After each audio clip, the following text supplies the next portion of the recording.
The Purple Butterfly Healing Center proudly presents Let's Play Canada, a listening series that aims to give voice to child and play therapists, supervisors, interns, and all lovers of play. May the therapeutic powers of play be elevated here in Canada by highlighting voices and promoting connection across the country. Telling our stories and hearing the stories of others stitches together a collective narrative of the healing landscape across our great country. I am Billie-Jo Bennett, registered social worker and Canadian play therapy supervisor, owner and clinical director of the Purple Butterfly Healing Center in Cambridge, Ontario. Our first series, which I am so very pleased to bring to your listening ears, is our Living Legend series, focusing on play therapy experts across Canada.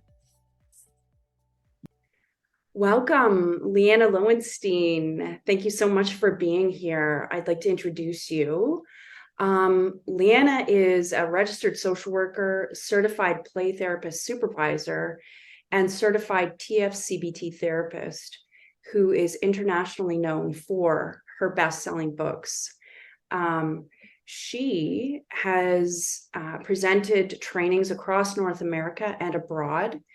Recent speaking engagements include South Africa, Israel, England, Australia, New Zealand, Turkey, Cyprus, and China, and recently shared that she's going to be in Slovenia. So that's very exciting. And she's been working with children and families since 1988 and continues to maintain a private practice in Toronto. And Liana is also the winner of the Monica Hebert Award for Outstanding Contribution to Play Therapy in Canada. So I am so honored to have you here, Liana. Thank you so much for being here and agreeing to do this podcast interview with me. Thank you. I'm so happy to be here and thrilled that you're doing this because I think it's so important to highlight Canadian play therapists and spread the word across Canada. Mm-hmm. Yeah, and your books are influential, I think, with many play therapists and interns and people that are getting trained, as well as people that aren't necessarily getting trained in play therapy. I was first introduced to those books way back when I worked in child welfare, actually, when we were being taught how to talk to kids and do some assessment work around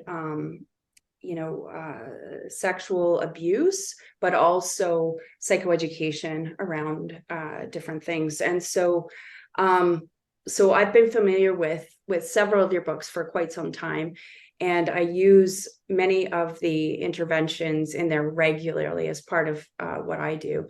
And most recently, I had heard Teresa Fraser had posted in Canadian Colleagues for Play Therapy Facebook group that she was teaching, I believe, on assessment and how so many of the students just really appreciated and love the assessment tools that you offer in those books. So yeah, thank you for that. Thank you for that.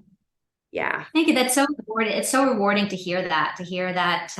That my work is helping you to help kids and families.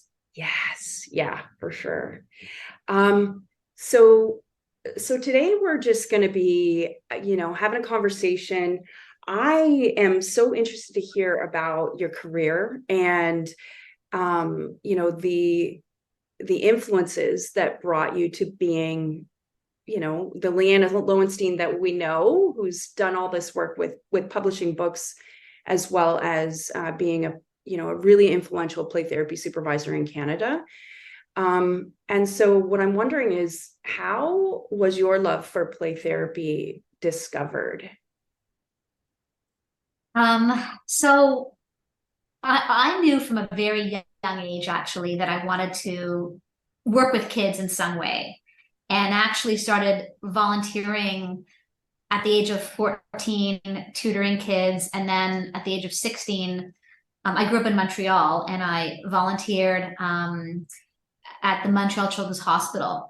And so, I started from a young age kind of working, volunteering with kids, and ended up going to the University of Western Ontario to do my Bachelor of Social Work. Again, sort of my pathway to somehow finding my way to working with kids. And of course, I knew nothing. This is in the 1980s, so a long time ago, and knew nothing about play therapy, hadn't heard the term play therapy. But in my last year of my Bachelor of Social Work program, which, again, 1988, I was taking a child and adolescent course, and was doing I was doing a paper on techniques or activities. I don't remember exactly. Again, it's a long, long time ago. But I discovered in the library, as part of my research for this paper I was doing,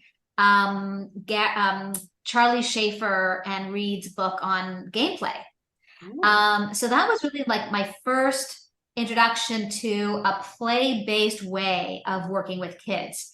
And I got so excited. And that's really like, so I like have this like very, even though it was like probably over like 35 years ago now, I remember just how it resonated with me and how we could use games in our work with kids to engage them and help them express themselves and learn skills. So I would say that was kind of like my first introduction. And so way back then, play therapy was not really like it wasn't really a thing. I mean, I'm sure there were people doing it but it certainly hadn't trickled down to the Bachelor of Social Work program where I was learning. And then I initially started working in child welfare, like many of us do. And then eventually ended up working at a sexual abuse treatment program. So that was kind of my first clinical job, working at a sexual abuse treatment clinic, where I was working with both the victims and perpetrators and family members. And around the same time, I also started running groups for kids who had been sexually abused. And met somebody else who was also running groups, Marilyn Lay, and the two of us started to develop all these activities to use in our groups.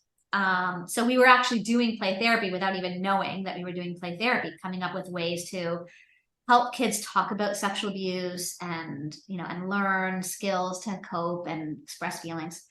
So yeah, that's kind of, I would say, way back when, how I started getting excited and using play therapy. Wow, that is so cool. To hear the beginnings. Yeah.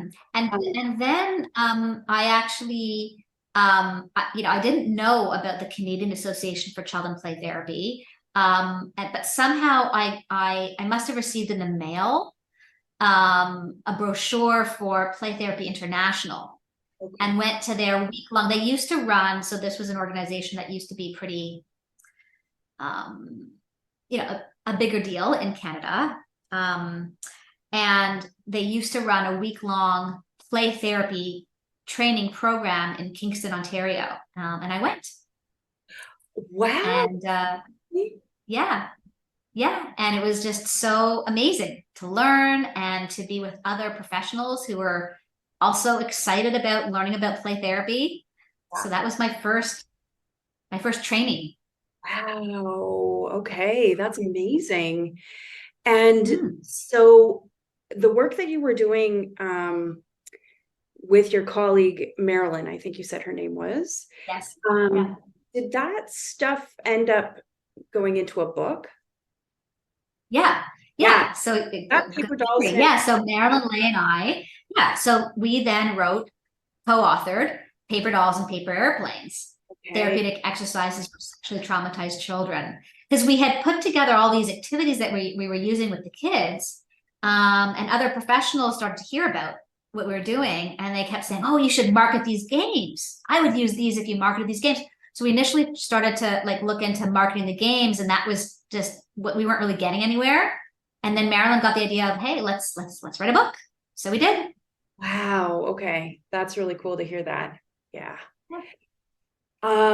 So your clinic, your private practice is based in Toronto, and trauma-focused CBT, I know, is one of the modalities that you use there.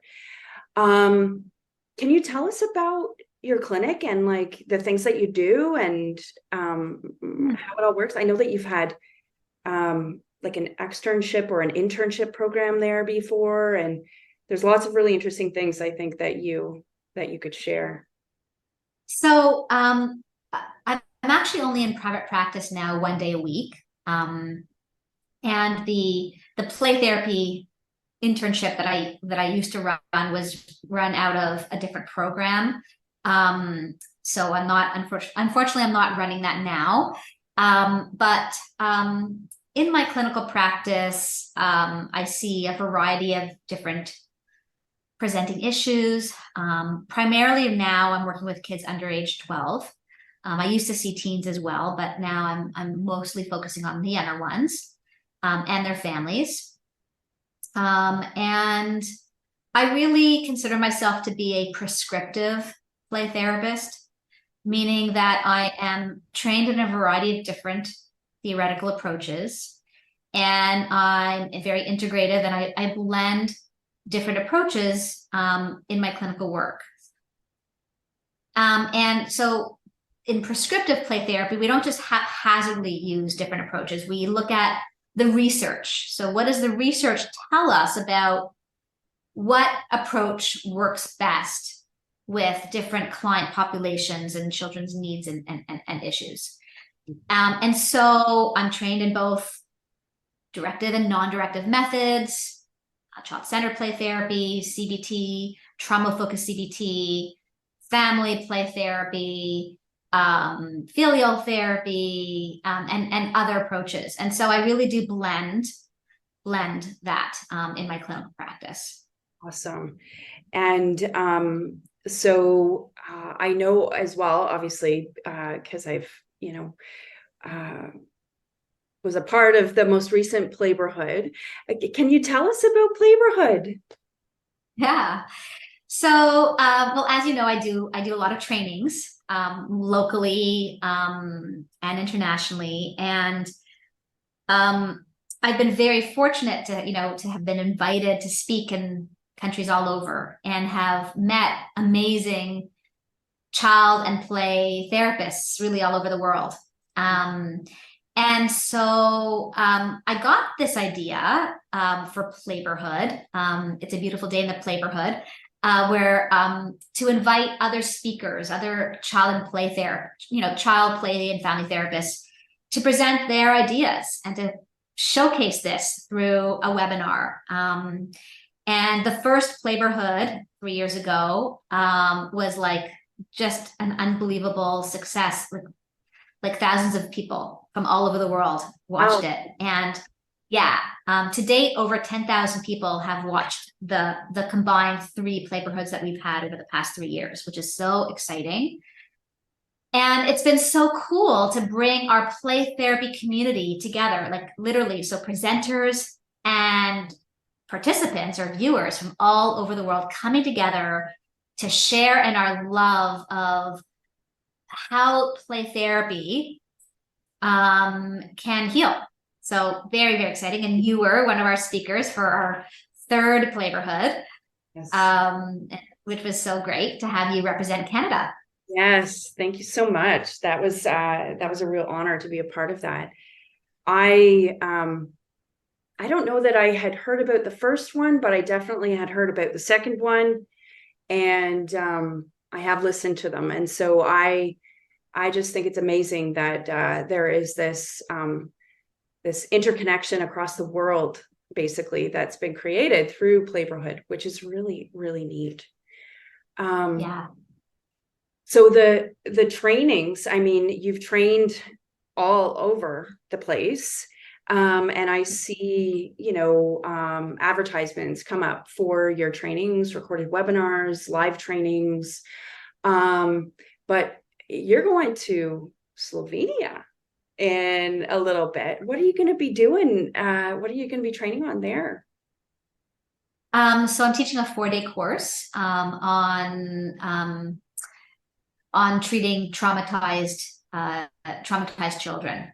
And so in my trauma treatment course, because I had different, course topics that I teach, but when I'm teaching on working with traumatized children, I'm really looking at evidence-based trauma treatment approaches and incorporating play therapy into these evidence-based approaches. Because there's a lot of people out there who are teaching on, trauma-focused CBT, for example, but keeping it very talk-based. Mm-hmm. And as we all know, as we as play therapists know, when you're working with a child, 3, 4, 5, or even teens, especially around trauma and loss and other really tough stuff for them to be talking about, using engaging methods like play and expressive arts is really the way to help them express their feelings, talk about tough stuff, and be motivated to learn skills to manage. Right.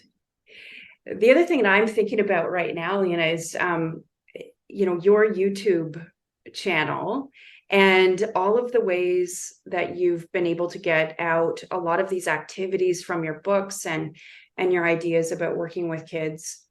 And I just wanted to add that in. I don't have a question about it, but I just want to add it in that it's, that's, I think, been quite influential for a lot of people that are learning. And as you were talking, I was wondering, do you have a favorite activity that you like to do with kids? Gosh, that's so hard to answer. That's really hard to answer. I can't really say that I have a favorite, but I do want to say that, I've created my own activities and published them in my books, but I've also had the honor of editing 5 books that showcase other people's work. So there's a 4-volume series called Assessment and Treatment Activities for Children, Adolescents, and Families. And then Creative Family Therapy Techniques. So these 5 books bring together therapists from all over the world who have contributed their creative ideas to these books. And so, in my own clinical practice, I use my own activities that I've developed, but I'm also using these activities by my colleagues because they're so creative. And again, you were a contributor to my last book, and it's been so cool to see, just to read the innovative work by therapists from all over. Yeah. Creativity. It's so fun to be creative. And as play therapists, we get to do that. And then we get to see the way that those creative activities are brought to life in the play therapy room. So it's pretty remarkable and amazing stuff that we get to do as play therapists, I think. Yeah. And you mentioned my YouTube channel. So I originally launched the YouTube channel, many years ago, and the main reason why I launched it was because there are a lot of child and play and family therapists out there who really can't afford to purchase resources. And so the YouTube channel was a way for me to put out there some of these activities that therapists from all over the world could access via my YouTube channel without having to spend money. And again, so on this YouTube channel, I show some of my own activities, but I've also interviewed. I've had special guests come on to my YouTube channel to show some of their activities. So that's been another way to really celebrate the creative work and get it out there, so it's accessible to child and play and family therapists all over the world. Yeah. I remember one in particular. I don't know if you interviewed, I can't remember exactly, but it was a mirroring technique. Evangeline Munns. Yes, you referenced Evangeline, and she's been very influential in my development as a play therapist. And have you received some training from her as well? Is that part of what you've done? So very interesting that you actually bring up Evangeline. So Evangeline was, so after I went to this week-long play therapy training in Kingston, run through the Play Therapy International Organization, I guess it was several years later that, again, somehow I learned about Evangeline and went to her course. Hers was also a multi-day course on child-centered play therapy. And so she was because the Kingston program I didn't learn about child-centered play therapy there. So I think Evangeline was my first introduction. Maybe it wasn't my first, maybe Gary Landra's stuff was my first. But anyways, I did attend Evangeline's training on child-centered play therapy many, many, many years ago. And she is she is just like a force. She is just remarkable. And I love her and her work. So yeah. Yeah. And so somehow you got connected after that first training, that first week-long training. Somehow you got connected to Canadian Association for Child and Play Therapy. Yes. Yeah. Which, I can't remember when it really started gaining momentum in Canada. Was it in the late 80s or early 90s? I don't remember. I don't remember. And I don't remember how I got connected with them or when it was, but I did. And eventually, became one of the instructors for their play therapy certification program, and also became an instructor for Play Therapy International. Okay. And also have been a presenter many, many times for the Association for Play Therapy in the United States. So, and there have been times when there's been some, I don't want to get political here, but some conflict between some of the organizations. And I have always been a very, very strong advocate for everyone getting along, right? For just bringing people together and recognizing the value of every organization brings an element of, brings important resources. So I am, I'm not aligned with any one of these organizations. I believe that, each organization brings something valuable. Yeah, I would agree. And, Canada is such a special place. And, the power of play is such a special thing that I think, we need to look to other organizations at times to be able to see how they've been able to grow the way that they have. And so there's lots of learning that needs to happen, I think, both ways. But, so do you have anything? I mean, we're coming out of a pandemic. Well, hopefully we are. I don't know what's really going on with the pandemic. There's issues of budgets and funding and all kinds of things that happen. Do you have any thoughts on sort of the condition of children's mental health? What needs to happen for, children's healing here in Canada? Well, it's been heartbreaking to see. There is such a growing need for children and families to receive mental health services, and not enough mental health professionals out there. Not enough funding. Wait lists are crazy, and so it breaks my heart to see the rising need and the lack of resources out there. And so I guess what I want to say and advocate for here is that we become political, that people write to their MPs and not be so docile. Like, we need to be taking action to advocate for more funding, and training people training people in play therapy, so that we can help more kids and families. Yeah. I agree. I totally agree. And wouldn't it be great if everybody that's listening, would take that initiative to be the advocate for children's mental health. Here at my clinic, we've seen, an uprise in the types of conditions that we're seeing, the the symptoms are so much greater, it seems, around things like anxiety and phobias and things like that.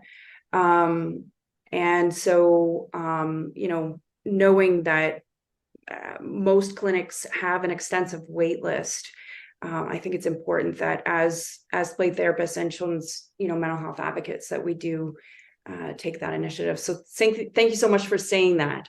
I think it's really, really important. So just in closing, I'm wondering, for the listeners here, there might be, seasoned play therapists, there might be new clinicians starting out.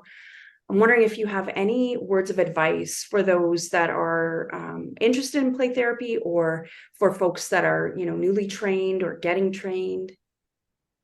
I guess there's two things I want to highlight here. The first is that whether we are, in the beginning stages of a career in play therapy or a seasoned play therapist, the learning never stops. I've been doing this for over 35 years and I'm still learning, and I still attend other people's workshops and webinars, and I read a ton. There's always new books and articles and new stuff coming out. And so I would just really, really, really strongly encourage people to take advantage of the free learning that's out there, because there's so much out there that's great. But also invest in yourself and your career, and keep current and keep learning. So that would be my first word of advice. And then my second is that, vicarious trauma and burnout is obviously, huge in our field. I think it's an even greater concern now because of the pandemic, and we are trying to meet the need of so many more families, and so many more kids who are coming to us do have more intense needs. And I worry about burnout and vicarious trauma. And so just, it's not enough to just say, yeah, I do self-care. I take a bubble bath when I get home, or I go for hikes. I really think that people need to have a self-care plan and follow it, and build it into their week, like scheduling an important appointment, like build it in. Okay, so like every Wednesday, from 5 to 7, I'm going to do this. And if they have to cancel it for whatever reason, it gets rescheduled, like an important meeting that cannot be missed. So really, self-care, self-care, self-care. Yes. Thank you. I'm going to take that advice myself. Into action. One of the ways that I'm hoping to be able to take care of myself is to join a pottery class, and I can't wait. And I've been putting it off. So thank you so much for that reminder, Liana. Love that. Great idea. So we're getting to the end here, but you had mentioned some free resources. We talked about your YouTube channel, right? I know that there's a lot of free resources as well on your web page, your website. Yes. Can you tell everybody who's listening what's available there? Yeah, so I've really tried to make my website a hub of free resources. So there's a free ebook with child and family therapy techniques. It's a collection of interventions contributed by child and family therapists from all over the world. So that's a great resource. There's an article library. There's 2 article libraries. One for mental health professionals with, again, cutting edge articles on all kinds of different topics by people from all over. There's also an article library for parents. So, play therapists can let the parents that they're working with know about this resource, because lots of really great stuff there. The 3 Playborhood webinars are free. Yeah. So people can access those webinars. So yeah, and I also encourage people to sign up for my newsletter, because I'm always talking about free stuff and other resources in my newsletter that goes out 3 or 4 times a year. And when you sign up for my newsletter, you automatically get entered into a draw to win one of my books. So every newsletter that comes out 3 or 4 times a year, I do a book draw and do a book giveaway. So fun. That's great. Okay, that's so great. Thank you so much for your time here today, Liana, and thank you so much for everything that you do. And I loved hearing the story about the start to Paper Dolls and Paper Airplanes, because that's been an influential book. I heard about that book a long time ago, and so hearing the roots of that was really interesting. Thank you. I want to say one more thing before we end. I want to give a thank you to you for organizing this podcast, but I really want to give a shout out to everyone who's on the board or who volunteers to help out the Canadian Association for Child and Play Therapy. You know, the folks on the board are working hard to put stuff out for play therapists for, across Canada. So thank you to everyone who is on the board or volunteering for CACPT. Thank you for all you do. We appreciate you. Yeah. Great. Thanks so much, Liana. Thank you.